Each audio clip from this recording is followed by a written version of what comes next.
Jaroslav Motl je slovenský herec. Narodil sa 27. júla 1970. Je absolvent herectva na VŠMU a Medzinárodnej školy pantomímy Marcela Marceau v Paríži. V roku 1999 založil divadlo Maska. Divadlo zatiaľ pripravilo 10 pôvodných diel. Účinkoval v divadle Jozefa Gregora Tajovského vo Zvolenie, kde stvárnil hlavné postavy v takých inscenáciách ako Radúz a Mahulena, Cigáni idú do neba, Slovenská rapsódia, Hraj noha a ty druhá, tancuj.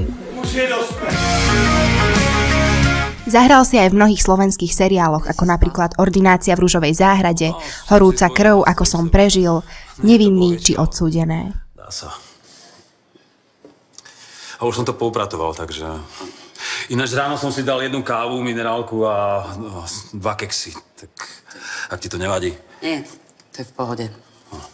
Ale pokojne to zaúčtujú. Nie, naozaj, je to. Účinkoval vo filmoch ako Fontána pre Zuzanu, Marhuľový ostrov, ale aj v slovenskom vojnovom filme Nedodržaný sľub.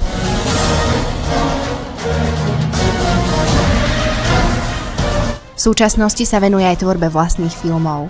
Jeho debutujúci film Atonitas sa dostal do slovenských kín 28. februára 2013. Postaral sa o jeho réžiu, scenár a produkciu.